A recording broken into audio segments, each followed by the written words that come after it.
How y'all doing? Good. Howdy. Have a good day at work? Sure. Good. Well, thanks for coming to the Legislative Roundup. Your host tonight will be me and Representative Mitch Little. And gosh, it feels like session was so long ago, but it really was. It started last year at this time and went until beginning of June, it felt like, and then we had a couple special sessions, and then life has happened since then. We've gotten on with getting ready for our interim charges, and I think those are due at the end of next month. And I think a few people have a couple good bills they want to get pressed on so that we can get some good ideas in for next session. Right now we have a primary session coming up. Luckily, I don't think either one of us has a contender, so if you guys need anything or if you guys have any bill ideas, now is the time to get a hold of us because we got so much free time on our hands besides helping out our fellow Republicans that need to get across the finish line. And so, man, I think I wrote 40 bills. Wow. We got 11 of those across the finish line. And there's one in particular, it wasn't a bill, it was a House joint resolution. And 2 days ago, Nathan Gage Ingram, he was a Navy SEAL that gave his life for a teammate a couple years back. He was nominated for the Texas Medal of Honor. I put that nomination in, it was accepted, and he should be getting his award, I think at the end of this year is when the governor will do it. But 2 days ago, I made a resolution, and Mitch actually was a joint author on this bill to make sure that January 12th was Nathan Gage Ingram Day. Lovely. And so for the next 10 years, you'll know that. So I'll kick it off with that, and I'll push it over to Mitch Little, and we'll just bounce back and forth. Thank you. All right. My name's Mitch Little. I live in Louisville. I'm the state representative for House District 65. I was a freshman in the Texas legislature, following behind the greatness of Ben Bumgarner and Richard Hayes and all these other wonderful folks. My caucus mates in the Texas House Republican Caucus nominated me and voted me the House Republican Caucus Freshman of the Year. That was a wonderful honor. I think you get that award by being the mouthiest without upsetting people. I probably did upset some people, but the right people. The right people. I passed my first bill, House Bill 4623, which ended sovereign immunity for the school districts in cases involving sexual abuse where the school districts are grossly negligent. I got to work on some really fun things. Worked on the bail reform package that you got a chance to vote on in terms of the constitutional amendments, which will make our big cities safer. We had judges who were turning people who are repeat offenders already out on bail for the most heinous, violent, and sexual offenses and turning them right back out on the streets. So the bail reform package is very significant. We got a lot of things left to do. One of I think the most contentious upcoming issue that we're going to try to address is property tax reform and relief in the next legislative session. And I've got some other things that I'm excited to talk about tonight if you want to talk about them. But that's me. I don't know if this is question and answer format. I'm sure that the bosses will tell us what we're going to do. So I just want to say, your first bill on the House floor is customary that you get hazed, and Mitch had such an important bill that there was no hazing. Maybe it's kind of weird. It was very marginal. But it was mostly talking about the bill, and he actually had a full layout for his first time. My first bill that I laid out 2 sessions ago, it was a pretty important bill too. But I mean, it was a full haze. They blasted you. They blasted me. I mean, even Richard Hayes got in on it. He didn't like my tie I wore that day, and he made a point to go to the front mic or back mic and let me know about my tie. But property taxes. One of the biggest bills we passed this last session was probably to foreign adversaries from owning Texas land. Yeah, that was a huge bill, and was it as strong as we wanted? No, not at all. But it's the compromise that we have to go through when you're working through the Texas House. And let me just tell you, one thing that I want you guys to notice, and I see more new faces coming to our meetings every time I come, and I'm thankful for that. But people need to realize when you look up and down the ballot this go around, I need you to notice every Republican has a Democrat challenger, but not every Democrat has a Republican challenger. We're in a Republican-led state. We need to make sure that we have a Republican in every single place, every single seat, so that we can make sure that we get more Republicans in the House. Because one of the biggest beefs that we have, one of the things that just makes us pull our hair out, is the fact that when we want to make a constitutional amendment, especially on bail reform, man, oh my goodness, my freshman session, I wrote a bill that said that if you're a judge or a magistrate that allows a repeat offender to go out on no bail and they kill a police officer, then you're going to be liable for $5 million. And let me just tell you, that got swamped so fast. Mitch comes in his freshman year and he gets something not similar but better than what I had proposed, and they watered it down so much, but it's something. It's a starting point. Mm-hmm. We have a good chance here and a good. We have what, 22 new seats that will be open? Yeah, there's going to be some change. Yeah, there's going to be a lot of changes, and that puts pressure on the speaker, but not in a bad way. It puts pressure in a good way because, we're going to be able to get things more done that we wanted to do. Property tax relief, we wanted to do more. There was more things in the budget that we wanted to do. Those things get silenced because of the fact that, you have 63 loud Democrats that hem and haw and cut everything up. And they're like, well, if you want to do this, this, and this to get your constitutional amendment, which, by the way, we had 17 ballot propositions. We couldn't have got those done without Democrats because you have to have 100 votes in the House. Then you have to know when to cut tail and run a little bit. And so we need to get more of a supermajority so we can kindly, say we're Republican state and we're going to run it as such. And that way we can just smooth sail things that should be common sense measures. And all the fraud that's happening up north, my goodness, one of my first interim charges going into the 89th session, my freshman year going into my sophomore session, was talking about child care. Expanding child care in this state. Yeah, and it just blows my mind. It was like we couldn't agree on anything. We didn't really expand it, but most of it was because of the idea of what we're seeing happening in Minnesota right now. It's just crazy. And I'm glad that we have common sense Republicans that take the charge on things like, we don't want that here. We don't need that here. That's not the mission of government. We want to keep a limited government.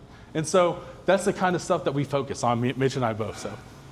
Yeah, I want to talk about a couple of things that I think are left undone that I think are significant. So Ben kind of gave you a survey of the direction the legislature is going as a whole. I think the things that we were able to pass in the 89th are indicative of the electoral results that you guys manifested between the 88th and the 89th. So there was a conservative resurgence that swept through with a lot of representatives. I was a part of that. Andy Hopper was a part of that. And when we got to the legislature and Speaker was replaced, so one of the major agenda items of the 89th was to replace Dade Phelan as Speaker. He was removed, or he basically bowed out 3 days before the legislative session was about to begin.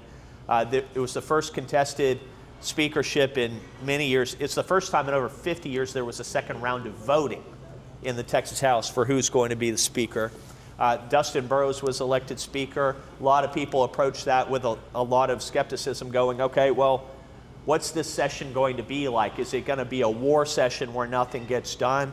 Fortunately, it didn't end up being that at all. We passed the most conservative policy and more Republican Party of Texas priorities than probably the last several legislative sessions combined.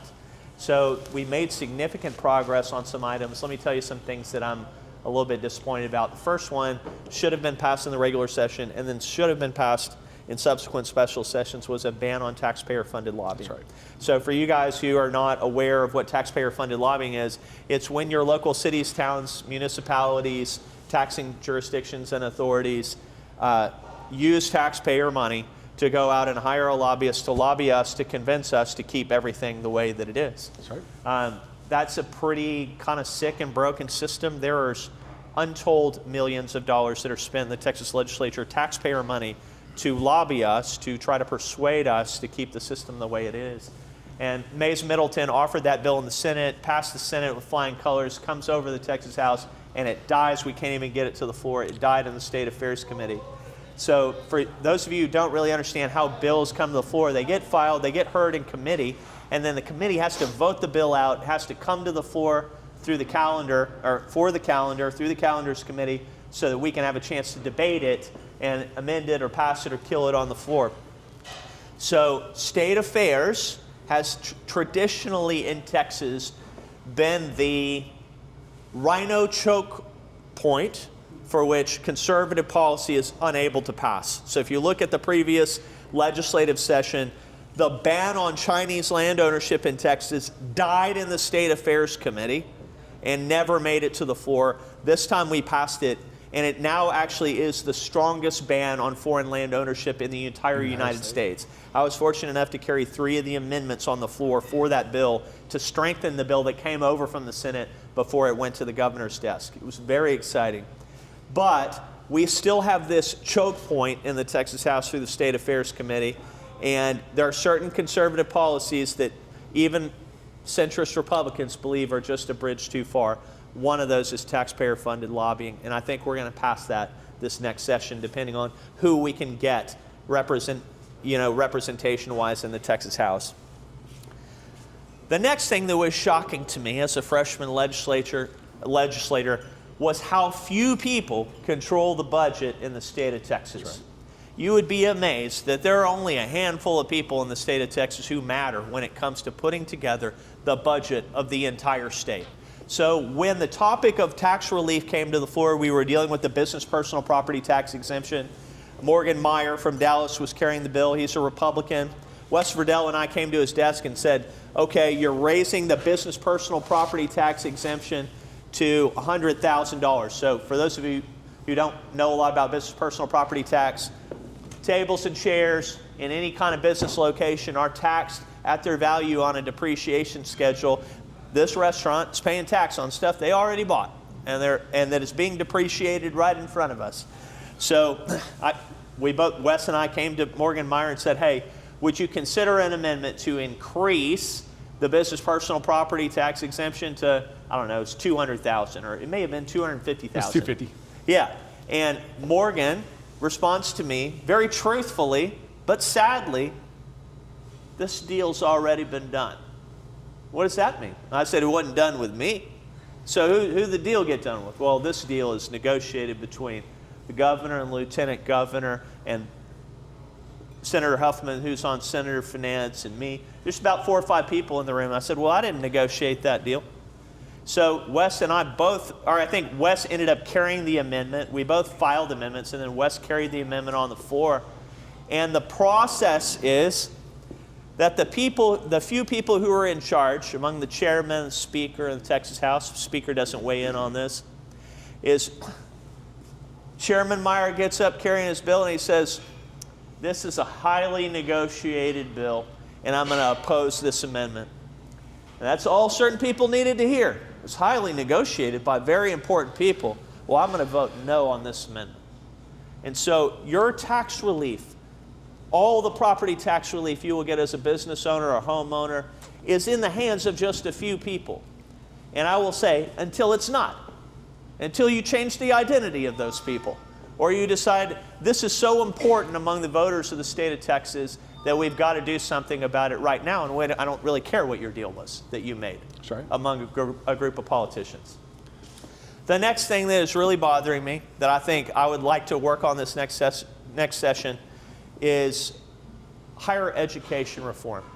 So you guys, have you been paying attention to what's going on at Texas A&M with diversity, equity, inclusion, and all that stuff? You probably are not aware that the last stronghold of DEI in Texas is in the only place that matters, and that is the classroom. There is a classroom exception for DEI in higher education in Texas. That means they can teach it all day long. All forms of critical theory, all forms of gender theory, critical race theory, all the stuff that gestated in the Northeast and Harvard when I was in college, and then made its way here to Texas, it still has free reign in our universities. And so today, for the first time in American history, the average first-time homebuyer is 40 years old. All right? Let me give you another shocking statistic. Raise your hand if you are a liberal white woman between ages 18 and 29. Nobody tonight. Okay.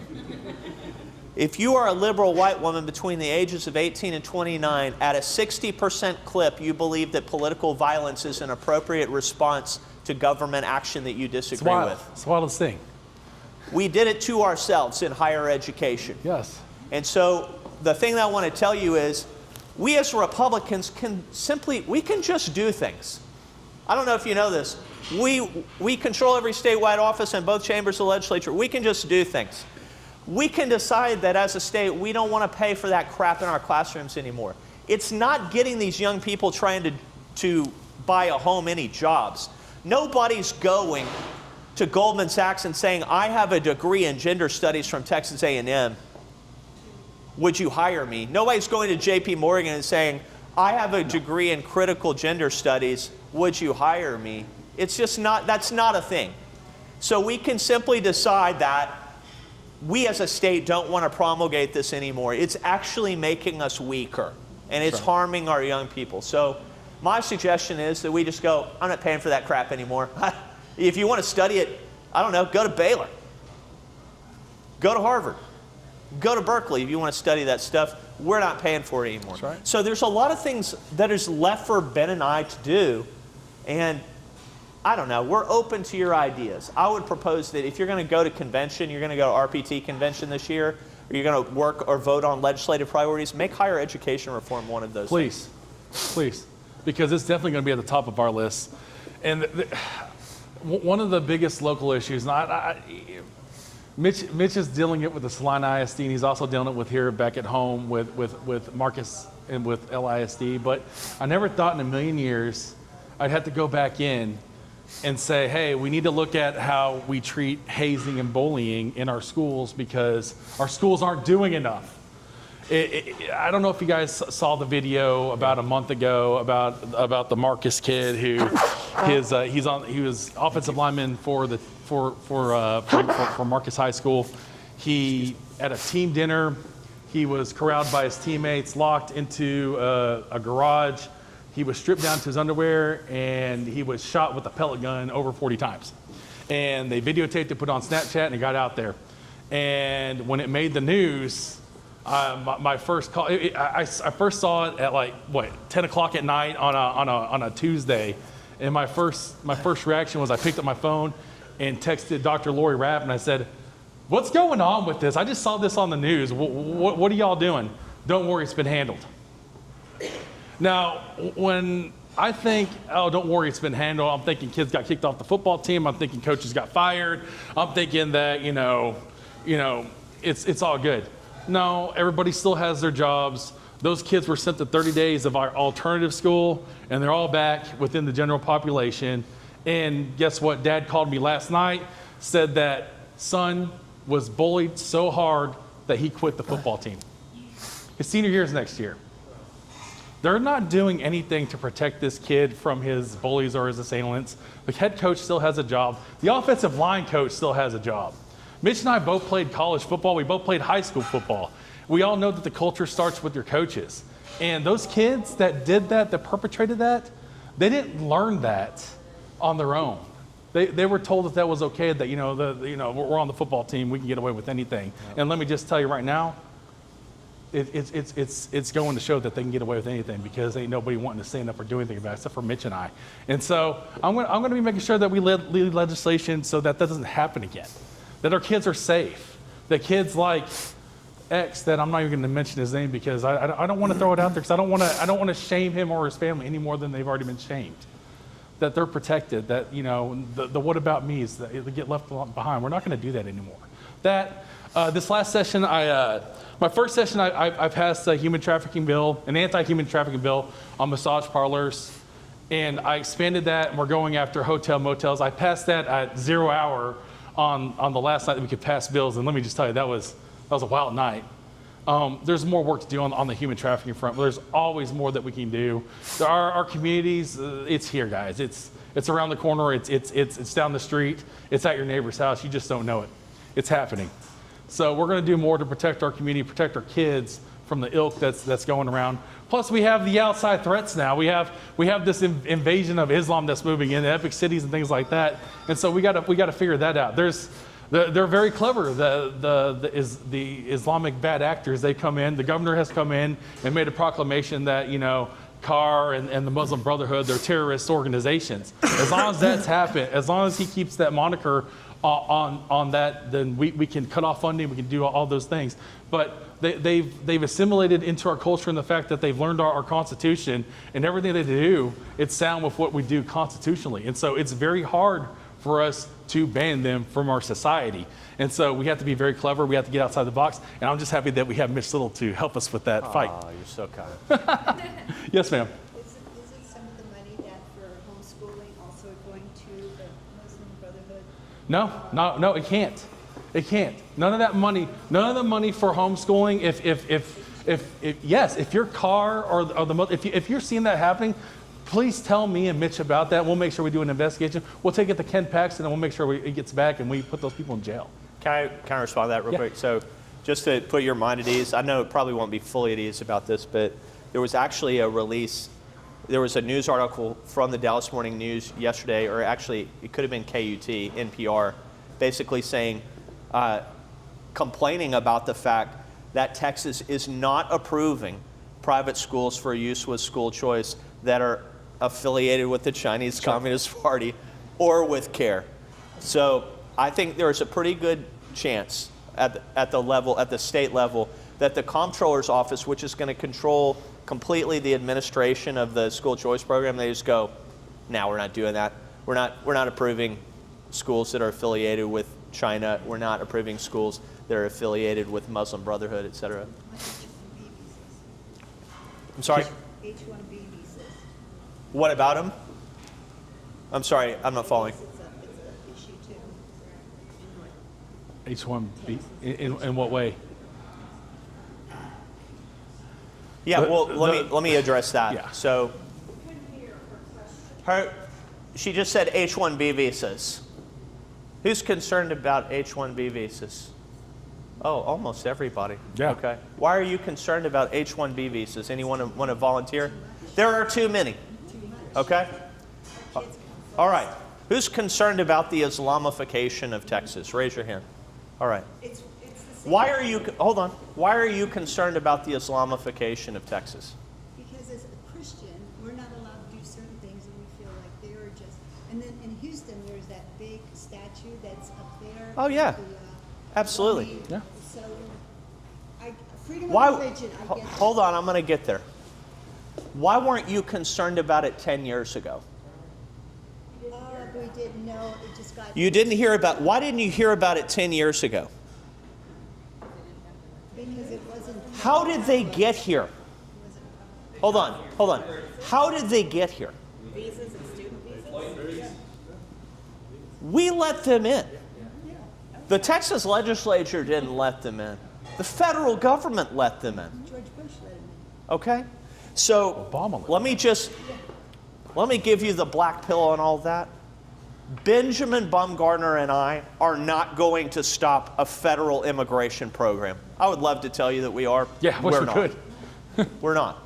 So now, what the state of Texas is left to deal with on its own are the second and third order effects of a federal immigration program we have no control over. Does that sound familiar to a country that has had what we estimate 10 million illegal border crossings? Texas is left to pick up the pieces of a federal failure on the immigration front, both illegal immigration and legal immigration. So now what do we do with this issue? Well, I've heard a lot of bad ideas. Hold on, I'm still talking. I've heard a lot of bad ideas. Here's a bad idea. Well, we'll just say no Muslim communes. Until you are ready to offer the Accept Islam Amendment to the First Amendment to the United States Constitution, you're going to run into problems. You are. Well, why don't we just end all communes? Any kind of religious communes in the state of Texas, let's do away with those. Homestead Heritage in Waco is basically the same thing as Epic City, only it's Christian. We have a community of Mennonites in West Texas that operate almost the same format. So we're going to get rid of them too? You're like, well, no, I don't want to do that. So what are we going to do? I'm asking you, what are we going to do? Well, what has begun is the Attorney General has sued Epic City for violations of the security laws.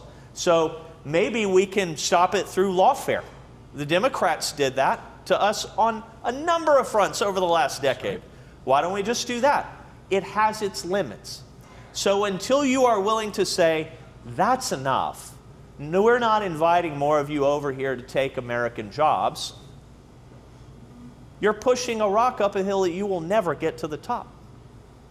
So I propose to you simply the reality of that. I don't have a simple answer for you on the Islamification of Texas, and I will tell you, certain Republicans will say they do.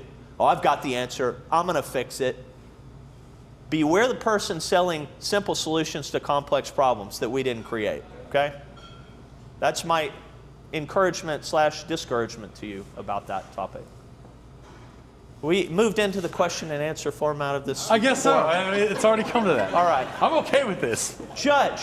I have a bail reform question. So I've looked at it. I don't magistrate in my position. I can, but I don't. Yeah. Magistrate court.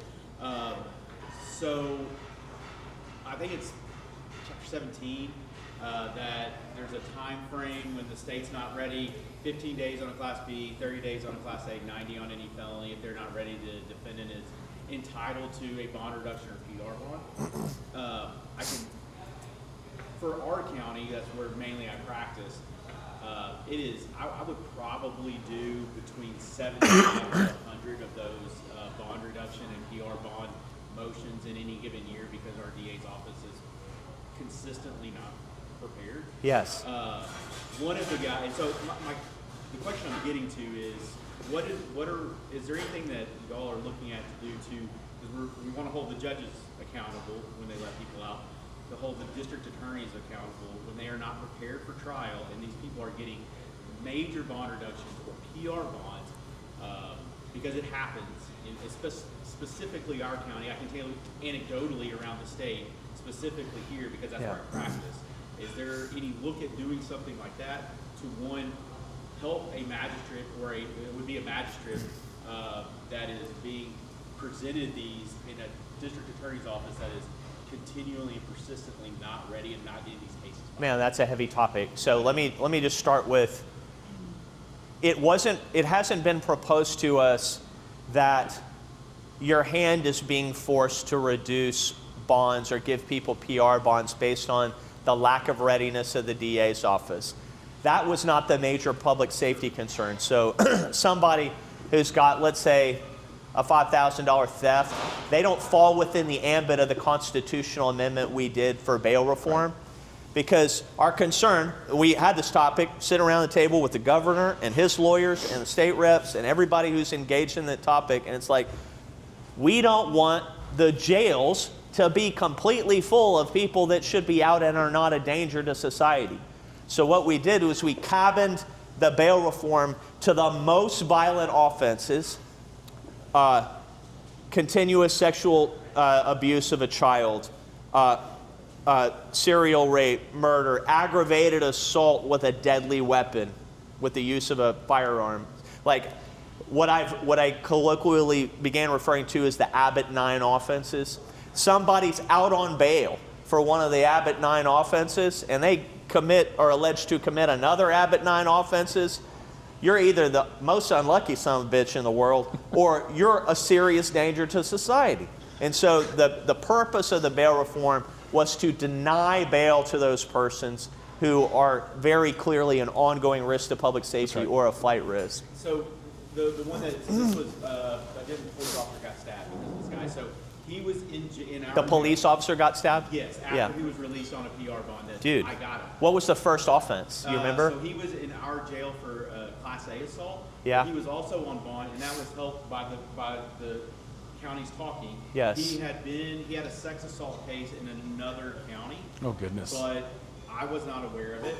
I don't get NCIC, TCIC records. So I do my 90, so there was a Class A, so my 30-day hits, I have to do, as a defense attorney, I have to do it. So I present the motion, he gets a PR bond, he is released. After he gets gets released 5-10 days. The other county learns about the new assault case. They yank his bond. They're going to the homeless encampment there in Denton. Yeah. And officer gets stuck. Now, luckily, he did not get injured. He was wearing protective gear, but then he was arrested on aggravated assault of a peace officer. But It's really messed up. it But really is. And so your hands are tied by statute. Mine are. Well, I was the defense attorney, so Oh, I yeah. have to do my job. Yeah, of course. But judge's job. The issue with that statute, and so what most counties do is they take that statute, which allows a bond reduction, and the magistrates are giving PR bond, and the defense attorneys know that they're going to give a PR bond, so they're going to ask for a PR bond. When it should, you're only entitled to a bond reduction or PR bond. Yep. And so, and again, if our DA's office was ready on a Class A misdemeanor to get something filed in 30 days, is not unacceptable. I want to circle back. I want to circle back on this. This is a really good idea. Yeah. The DA's Association should be driving something like that, especially if it's their fault and people are getting back out on the street and they're committing other offenses. So put a pin in that. I would like to. There's a bill idea for next session. Great bill idea. Right there. Yeah, Andrew. Yeah, Mitch and Ben, serving on a school board, we're lucky in South Lake. We have a 7-0 conservative school board. We've been doing a lot of great things, both culturally and financially. That's right. But a lot of boards are not like this, right? In conversations with Chairman George, I know it's going to be on the RPT, and that is to have partisan local elections.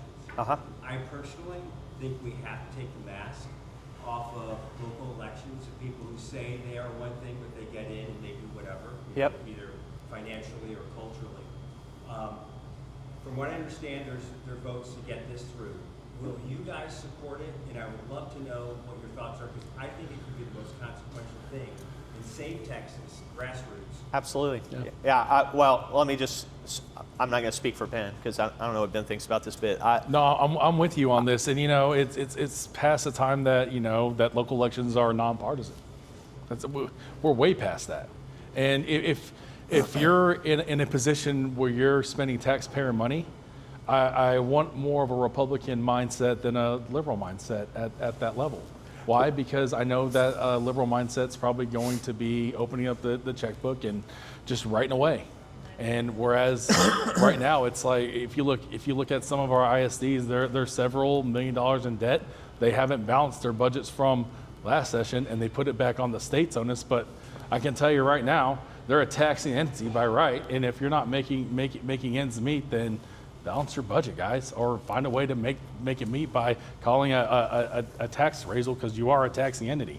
Don't yell at the state and say you need to give us more money every time you turn around. We gave over $100 billion to education this last session, which was a record amount of money. The Texas budget is $353 billion, give or take, and about a third of the budget goes to education in the state. And the reason why you have local control is so that, hey, we're going to make up those shortfalls. We're going to take care of our communities. And for some reason, they've forgotten that, and they want to put it all back on the state. So let me respond to your before you. All right, I know you got things you're thinking, SREC committee man, but I've got some ideas about this. So, partisan elections. There are different ways that Republicans see the world. And one of the ways that Republicans see the world that has failed for decades is Republicans go, I'm an institutionalist. This is the way that we do things. We make our mayoral and city council and school board elections nonpartisan, and that's the way we've always done it. And we need to preserve the institution of local nonpartisan elections. Okay? Are you guys following what's going on with Pete Hegseth? And that he's changed the way that our military really functions, and it's gotten us out of a lot of the DEI business we've been in. Who here has served in the military? All right. What is the purpose of the military?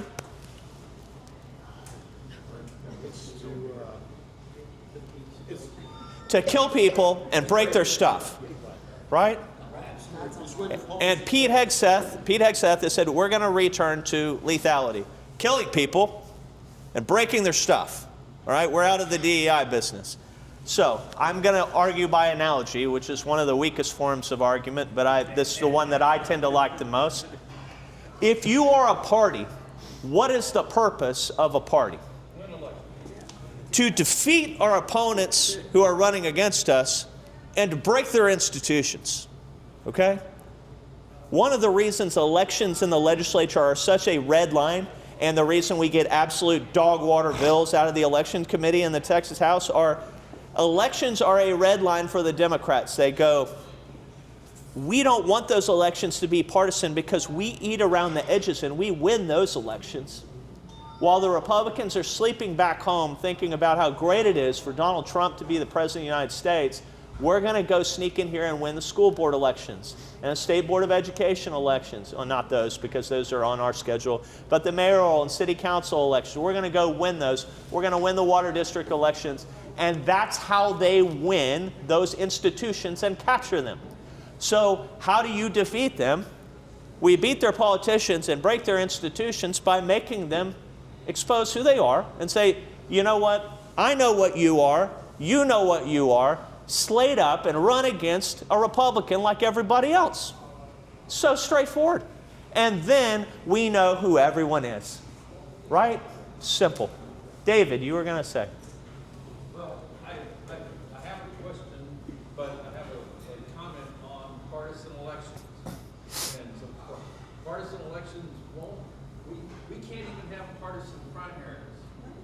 We can't even get closed primary bills that allow Republicans to choose Republican ballot people through the House and the Senate. We have 4 bills, all of them died in committees. Somebody's got to get where we can have partisan elections before we're ever going to be able to get partisan elections spread around. Close the primaries first, and then talk about closing your local and city and Another thing, I think a part of that was moving all of those to November. We, because you guys voted that, we did as a school district, we did move ours to November. Yeah. Right?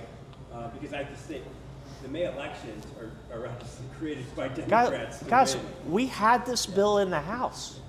We had the bill. Let's move the elections. Let's move. The Democrats throw the kitchen sink at that problem, and will do it until the cows come home. I'm telling you, this is a red line for them. The Democrats have certain red lines. Elections, illegal immigration because they can cheat, abortion because they really like killing babies, and gender. Those are the 4 red lines. You touch, it's like you remember playing Operation when you were a kid? You touch the sides, they go nuts. And they went nuts on those issues the whole time. So if there was a lot of Democrat chubbing on a bill, chances are it had to do with one of those topics. Can I ask about, since they took away the ability for towns to annex and growth to happen the way it's always happened in delivery of services, the counties now are having to do a lot of the work of managing growth that they haven't had to do in the past. But they don't have the abilities, the same abilities as cities to have building the same level of ordinances. Is there some way you can move forward that since since the counties and unincorporated areas are going to have to manage that growth, that they can have a little bit more of control powers if there were cities, even though the David Wiley, are you suggesting that the incorporated areas pass ordinances such as no fireworks out there? No, I think That's what I'm hearing from you, sir. You're going to piss a lot of rednecks off. That's right. even though the home builder lobby wanted to take away the rights of towns for zoning regulations and ability to control their own growth, that seems to be the movement of the legislature, is to take away the ability to control growth from towns. These are the same problem, David. We move all, so what happens is we allow Democrats to be elected in Republican areas to towns and cities, and the legislature goes, we didn't move their elections, and now we got Democrats in control, so let's take their power away. The state, we're going to preempt the cities and towns and counties and take away all their toys because we don't want to deal with the problem, which is that we allow them to get elected on these squirrely basis in the first place. So if you elect Republicans, if Andrew Yeager's elected to be mayor of a small town, I got no worries about how Andrew Yeager's going to use that power. The problem is the non-Andrew Yeagers that we allow to be elected to those positions over and over and over again because we're just so happy Donald Trump's president of the United States. That's my diatribe about that. I know of one issue where out in the Denton County ETJ, where there was a new subdivision built, and right next door was an empty vacant lot, and they turned it into like a truck rest stop where they go and they just run their diesel trucks all day long, and people were actually writing Andy Eads about it, County Judge Andy Eads about it. We're writing, I think, Mayor Justin about it, and then I was getting emails about it too. But it's just one of those weird sticky wickets. And should we take a look at it? Probably. With as much growth that's happening in our state, we should probably take a look at it and figure out to make a right out of a wrong. Because you move into an area, you move into your home, and the last thing you ever expect is a tractor trailer rest stop where they're going to be running their generators all night long, and you got to listen to that. You got to listen to 50 trucks purring all night long while you're trying to get some rest and you're trying to get the family to sleep. So there's some give or takes that we probably should look at on that front. Mr. Mayor, you had something you want? First of all, the property taxes, you all were able to cut on this thing. That was great. One committee that Greg Abbott and Richard Hayes is sponsoring to look at eliminating school taxes being funded by property taxes. Yeah. And moving more to a consumption tax or something from the schools. Is there any traction? Is that so young now that we're waiting for a couple sessions before we see that? Have y'all heard anything? Oh, there's It's a 60% reduction in our property taxes in Northwest ISD, where they passed a $2 billion bond and came back around for another $60 million because they didn't get enough. Yeah, this is where I live on my soapbox. Absolutely, there's traction among the voters. The problem is among the elected officials. Is there sufficient traction to actually do something about the problem? And so one of the things, obviously, that's been proposed that you mentioned is a consumption tax. But I actually had a long call with my father yesterday. My father was one of the first property tax consultants registered in the state of Texas. Okay? The people you can go and protest on someone else's behalf, your property taxes. He was one of the first people registered when that came into the code. I was in an appraisal review board hearing in Weatherford at Parker CAD yesterday. And I got home, I was so pissed, I called my dad and I said, Dad, here's what happened to me. I had a hearing in front of the appraisal review board, and I was right, like very clearly right. The appraiser at the appraisal district couldn't deny that I was right, and these 3 retired people on the appraisal review board go, I'm not an accountant, I'm not a lawyer, I don't know what to do, so we're going to do nothing. No change to the account. So I tell you that story to say, I don't think that the system we've promulgated in Texas is still working the way that it should work. And everyone is feeding at the trough. Attorneys, accountants, property tax consultants, the school districts, the municipalities and towns. And now the voters are, now that you're paying the largest check, you're writing the largest checks you've ever written, you go, I don't want you to have the trough anymore. All of you guys, and the attorneys and accountants and property tax consultants are going, the trough looks just fine to me. I don't think you should change anything. And so at the state level, we could say, we want reform in the process. We don't want you reappraising the property every single year and growing the tax base regardless of how the rate happens at the county level. So we can control the rate through our county judge. We can't control the values that are promulgated by the appraisal district. We damn sure can't control how much the school districts borrow, because it only takes a naked majority to borrow as much money as they want to borrow. And all of those bonds are being promoted, lobbied on behalf of by PACs that are funded by architects, construction companies, lawyers, etc.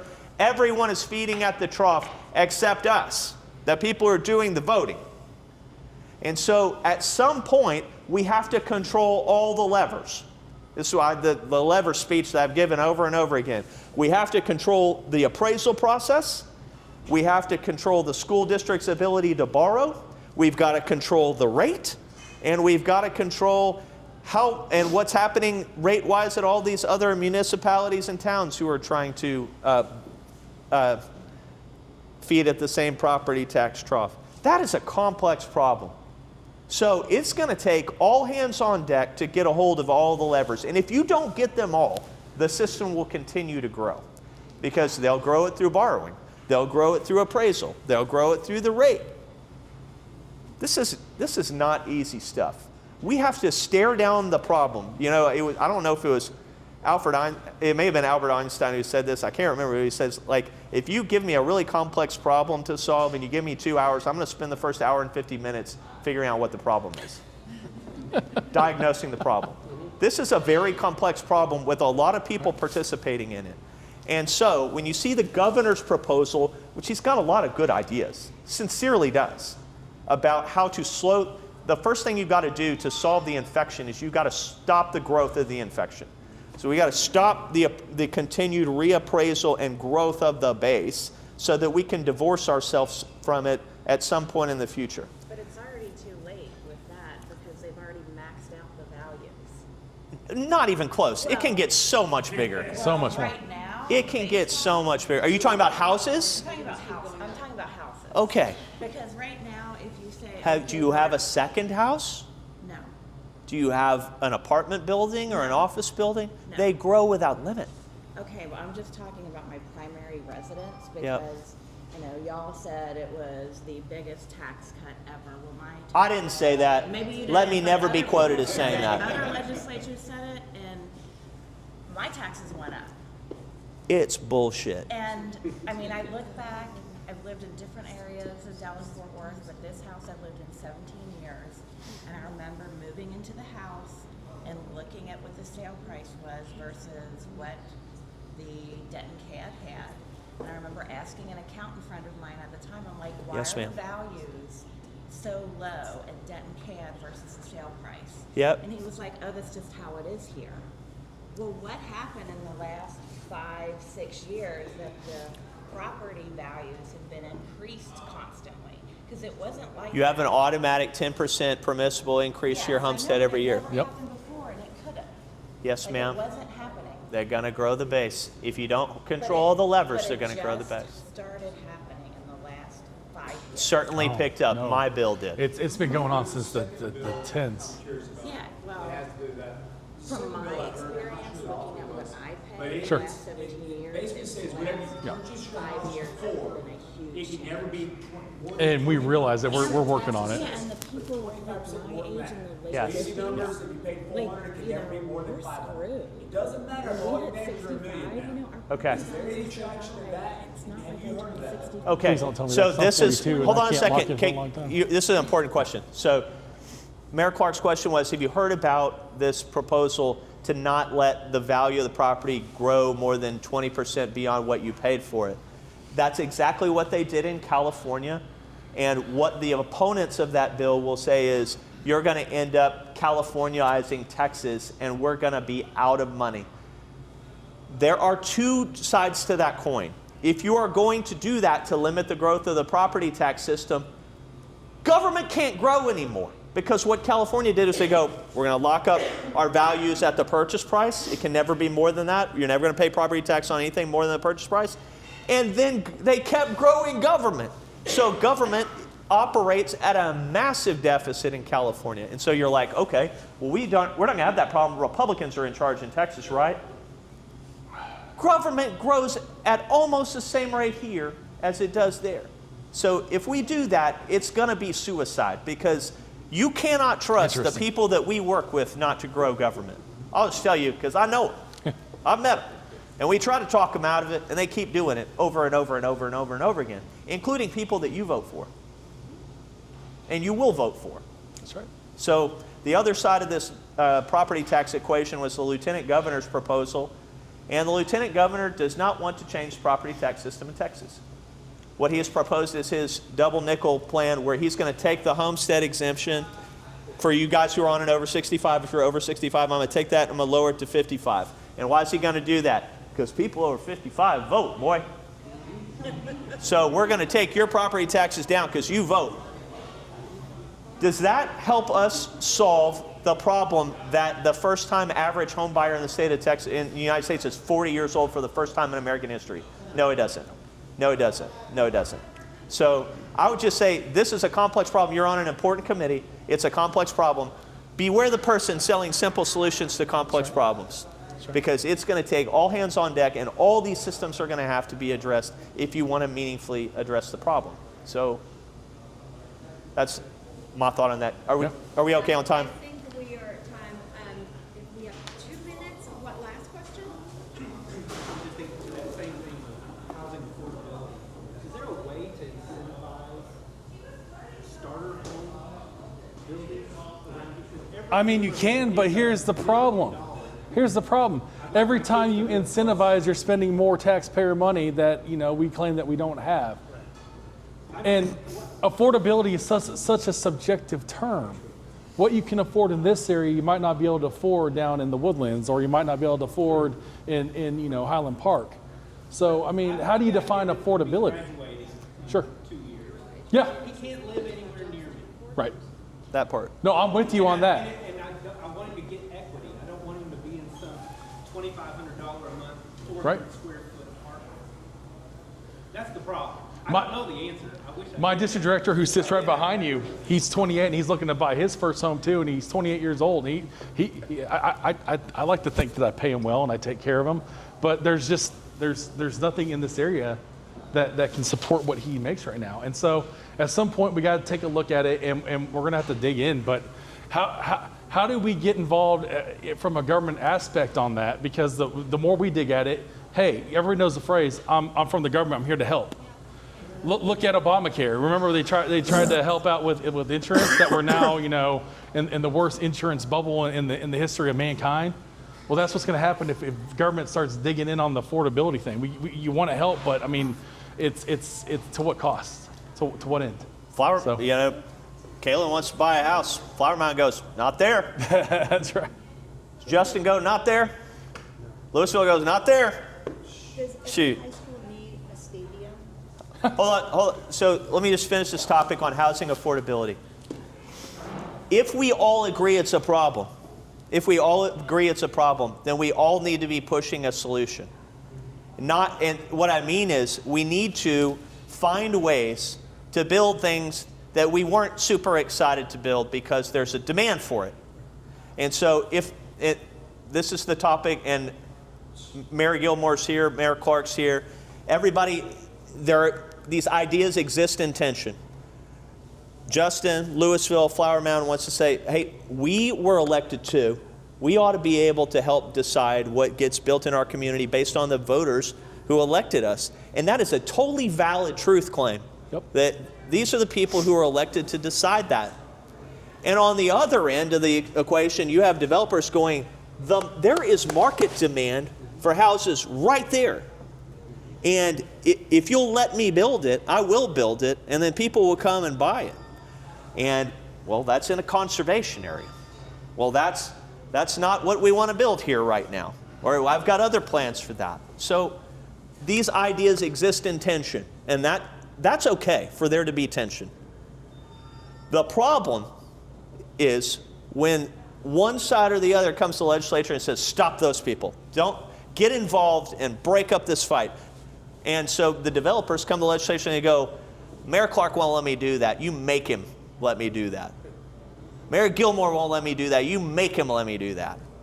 Instead of those parties working together to try to come up with something that's cohesive. And so the worst, to me, one of the worst features of the legislature is that parties come to the legislature for that 6 months and they try to use us as a crowbar. Mayor Clark won't listen to me. Mayor Gilmore won't listen to me. Make him. And I'm not sure that that's the way to solve the housing shortage or housing crisis. No, not at all. Okay? Anyway. Thank you so much. Can we give them Good job. Good job, Fred.